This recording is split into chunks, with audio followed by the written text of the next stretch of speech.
আলোচনায় অংশগ্রহণ করবেন লক্ষ্মীপুর ৪ আসন থেকে নির্বাচিত মাননীয় সদস্য জনাব এ.বি.এম. আশরাফ উদ্দিন নিজান। জনাব এ.বি.এম. আশরাফ উদ্দিন নিজান, আপনার সময় ৮ মিনিট। ধন্যবাদ আপনাকে। কয় মিনিট? মাননীয় কামরুজ্জামান রতন সাহেব, আপনি বসেন প্লিজ। আউযু বিল্লাহি মিনাশ শাইতানির রাজিম, বিসমিল্লাহির রহমানির রহিম। মাননীয় স্পিকার, আপনাকে ধন্যবাদ। ৭১, ৯০ এবং ২৪-এর রক্তাক্ত জুলাই বিপ্লব, বর্ষা বিপ্লব, এই বিপ্লবে যারা শহীদ হয়েছেন, বিশেষ করে এই জুলাই বিপ্লবে যাদের রক্তের বিনিময়ে, আকাঙ্ক্ষার বিনিময়ে আজকে মহান সংসদে আমরা যারা সবাই এই বিপ্লবে অংশগ্রহণ করার সুযোগ হয়েছিল, আমাদের পরবর্তী ১০০ বছরের প্রজন্ম জানবে যে আমার পিতা, আমার দাদু এই সংসদে আবার কখন ঢুকতে পারবে চিন্তাই করেনি যারা। ২০১৪ সালের ৫ই জানুয়ারি হঠাৎ করে এখান থেকে বেরিয়ে গেলাম। আমার পাশে আমার অনেক বন্ধু সেদিন এই সংসদে ছিল। ওরা বলতে পারবে এরকম একটি বিপ্লবের মাধ্যমে, যেখানে এই সংসদ ভবনের লুকিয়ে আছে শুনে প্রত্যেকটি রুম ভেঙে ফেলেছে, কোটি কোটি অর্থ টাকা এই সংসদ ভবনে পেয়েছে, গণভবনের ইট নিয়ে গিয়েছে। এটা বিএনপির লোকেরা নেয় নাই, জামাতের লোকেরা নেয় নাই, এটা ফাইয়াজের মারা নেন নাই, আকরামের মারা নেন নাই, আবু সাইদের আম্মা নেন নাই। এটা বাংলাদেশের রিক্সাওয়ালা, শ্রমিক, জনতা সকলে ক্ষোভের বহিঃপ্রকাশ ছিল সেদিনকার সেই সমাপনী আন্দোলন। সেই সমস্ত শহীদদের আত্মার মাগফিরাত কামনা করছি। আল্লাহ যেন তাদেরকে বেহেশতের সর্বোচ্চ মাকাম দান করেন। মাননীয় স্পিকার, শহীদ মোহাম্মদ শামীম, শহীদ মোহাম্মদ সবুজ, শহীদ মোহাম্মদ হাসান, শহীদ মোহাম্মদ মাজারুল ইসলাম, মোহাম্মদ ফেরদাউস শহীদ যুবদল নেতা, আরিফ ছাত্রদল নেতা, আপনারা হঠাৎ করে মনে করছেন এই নামগুলি কোত্থেকে আসলো? অজপাড় গাঁয়ের, মেঘনা পাড়ের। আমার পাশে বসা আছে আমার মাননীয় সংসদ সদস্য, আজকের পানি সম্পদ মন্ত্রী আবুল খায়ের ভূঁইয়া সাহেব, আমাদের অঞ্চলের। এরা শহীদ হয়েছে জুলাই বিপ্লবে। ওদের মাকে আমি কথা দিয়েছি, আমি জানি এর রুলস অফ প্রসিডিউর অনুযায়ী মহামান্য রাষ্ট্রপতির চেয়ারকে আমি সম্মান করতে হবে, সম্মান রেখেই বলছি। ওই চেয়ারকে ধন্যবাদ দিচ্ছি, ওই প্রতিষ্ঠানকে, কিন্তু মহামান্য রাষ্ট্রপতিকে, ব্যক্তি শাহাবুদ্দিন সুপ্পু সাহেবকে আমি কিন্তু ধন্যবাদ জানাতে পারলাম না বলে আমি দুঃখিত।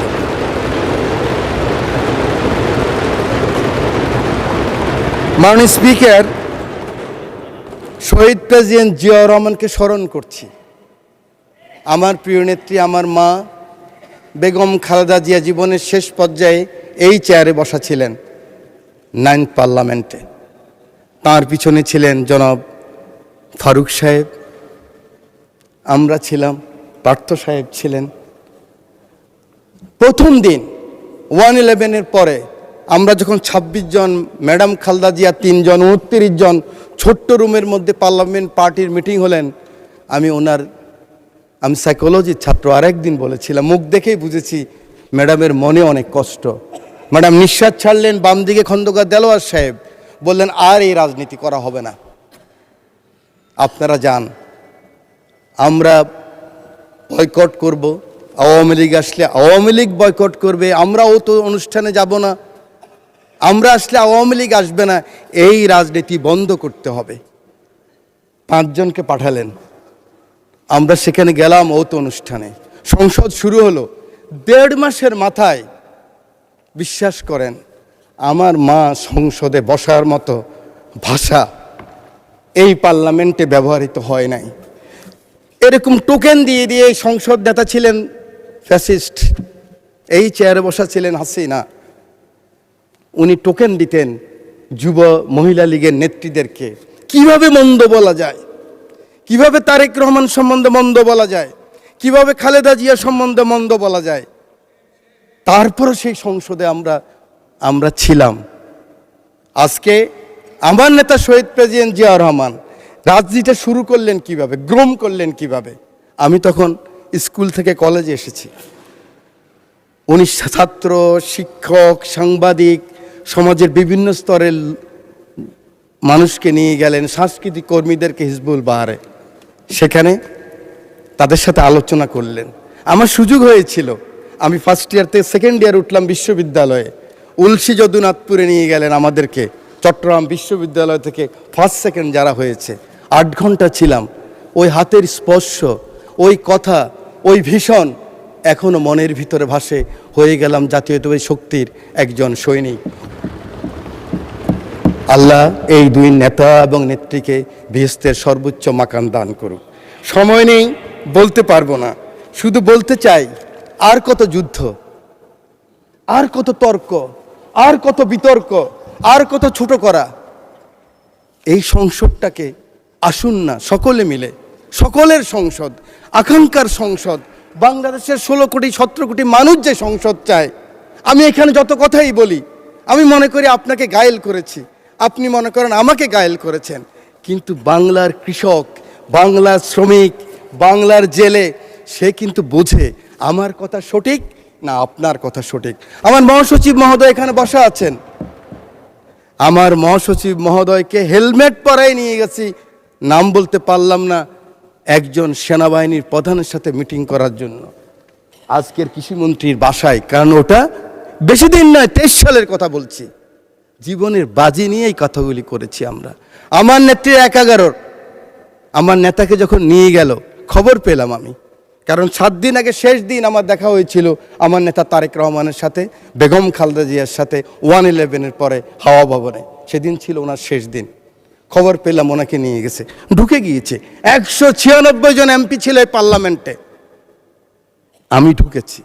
আমার নেত্রীকে দেখেছি একজন মা, তার সন্তানের জন্য কি আকুতি, কি কান্না, কি বেদনা বিধুর আমি দেখেছি। আমি সেই কথা মনে রাখতে চাই। আজকে আমরা অনেকে আছি, কিন্তু ষড়যন্ত্র বন্ধ হয়নি। জাতীয়তাবাদী নেতাদেরকে বেঁচে থাকতে হলে অনেক যুদ্ধ করতে হয়, ঐক্যবদ্ধ থাকতে হয়। আমরা সকলে আসুন একমত হই। আগামী দিনে যে চ্যালেঞ্জ আসবে, এই জাতীয়বাদী শক্তির বিরুদ্ধে আবার যে ষড়যন্ত্র আসবে, সেদিন কারাই প্রধানমন্ত্রীর জন্য জীবনের বাজি রাখতে পারবেন, বাংলাদেশের জন্য বাজি রাখতে পারবেন। সেরকম যদি একটা শক্তি, সাহস থাকে, তখনই হবে সবার আগে বাংলাদেশ, তখনই হবে দিল্লি নয়, পিন্ডি নয়, অন্য কোনো দেশ নয়। জি, সময় বাড়ানো হলো আরো 4 minute. Thank you very much. You are very welcome. Thank you very much. আমি আপনাকে ধন্যবাদ জানাই। আমার সংসদ নেতা, আমি ওনাকে হসপিটালও দেখেছি। একজন মানুষ তার কর্মীকে কত ভালোবাসলে, আমি অ্যাপ্রন পরে গিয়েছি, মাস্ক লাগাই গিয়েছি। আমি এমপি ছিলাম, দেখে চিনে নাই। সেই ছবি আপনারা দেখেন, কিন্তু মাথার মধ্যে ব্যান্ডেজ লাগানো। আমি মাস্ক খুললাম, অবাক হয়ে গেলেন, আপনি কেন আসছেন? আমার চোখের পানি পড়ছে, আমি পিছিয়ে আসলাম। আমি বলতে চাই, এই চ্যালেঞ্জ আবার আসবে, ষড়যন্ত্র বন্ধ হয় নাই। আমরা কে কত বড় হব, কোথায় যাব, কি নিব, কি হব, সেটা বড় কথা নয়। বড় কথা হলো এই চ্যালেঞ্জ গ্রহণ করতে হবে। মাননীয় স্পিকার, আপনার মাধ্যমে পুরো হাউসকে জানাতে চাই, চিন্তা করেন তো, কথার সাথে বলতো জামাত শিবির, কথার সাথে বলতো জামাত বিএনপি, একসাথেই তো আমরা। আমার হাতে তো এখনো রক্তের দাগ নিয়ে লেগে আছে। এই মতিঝিলে 19 দিন ছিলাম রিমান্ডের মধ্যে। কেন আমরা ছোট করার চেষ্টা করতেছি? আমি বিশ্বাস করি আমার নেতা ছুটে গেলেন একটু আগে, আমার সেই ভাই এখন আছেন, আমার নেতা তারেক রহমান ছুটে গেলেন, ওখানে গেলেন, দেখলেন। সাথে সাথে আমি মনে করি আগামী দিনের রাজনীতির জন্য সংসদের বিরোধী দলের নেতা আপনিও ছুটে যাওয়া উচিত ছিল। আমি জানি না আমার কথা কিভাবে নেবেন, যে মাননীয় সংসদ নেতা, আমি শুনেছি, আমি উপস্থিত ছিলাম, কারণ ওনার পিছনে আমি ছিলাম, আপনি গিয়েছেন, উনি বলেছেন আপনার কিছু প্রয়োজন লাগলেও আমাকে বলবেন। এভাবেই রাজনীতিটাকে আমরা এগিয়ে নিতে হবে। বাংলাদেশের মানুষের আকাঙ্ক্ষা এই রাজনীতি, মানুষ আর এই হিংসা প্রতিহিংসা আর দেখতে চায় না। বক্তব্য আমি শেষ করছি। যাওয়ার আগে দ্বিতীয় বিশ্বযুদ্ধের একজন সৈনিক, আমরা জানেন আমরা কিন্তু উইলস্টন যে চার্চিলের পক্ষে, মিত্রশক্তির পক্ষে যুদ্ধ করেছিলাম, এবং আমরা কিন্তু বাঙালিরা সবসময় এরকম ছিলাম। আমরা মুঘলের বিরুদ্ধে ঈসা খাঁ যুদ্ধ করেছে, ফরাজি আন্দোলন, ফকিরি আন্দোলন, এগুলি তো আমরাই করেছি। ইলা মিত্রের আন্দোলন আমরাই করেছি, তিতুমিরের বাঁশের কিল্লা আমরাই করেছি। এই সৈন্য গিয়েছিল, যুদ্ধ করেছে বিভিন্ন জায়গায়। মাননীয় স্পিকার, পরে আসছে বার্মায়। বার্মায় আসার পরে নিজের দেশের কথা মনে পড়েছে। দেশের কথা মনে করার পরে মনে করলো এই বর্গী ওলন্দাজ ব্রিটিশরাই তো অত্যাচার করেছে, আবার তো সেই অবস্থাই হবে। তার স্ত্রীর কথাও মনে পড়েছে। তখন ঢাকায় কিন্তু লণ্ঠনের বাতি জ্বালতো। তো তিনি বলেছেন, পরের জন্য যুদ্ধ করেছি অনেক, পরের জন্য যুদ্ধ করেছি অনেক, এবার তোমার আর আমার যুদ্ধ। যদি বলো এত যুদ্ধ করে কি পেয়েছি?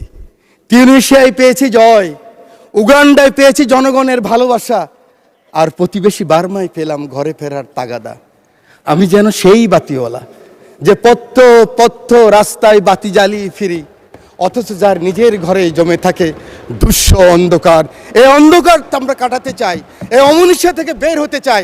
আমরা সুন্দর স্বাভাবিক সকলের জন্য যে বাংলাদেশ, সেই বাংলাদেশ চাই। আমার নেতা তারেক রহমানের সবার আগে বাংলাদেশ, সেই বাংলাদেশ চাই। আমার রামগতির দায়িত্ব নেতাকে দিলাম, আমার এমপি, আমার নদীভাঙ্গা মানুষ শহীদুদ্দিন চৌধুরীকে দিয়ে সময় নাই, সেই কারণে সকলের ভালোবাসা চেয়ে, আদর চেয়ে বক্তব্য শেষ করছি। আল্লাহ হাফেজ, বাংলাদেশ জিন্দাবাদ।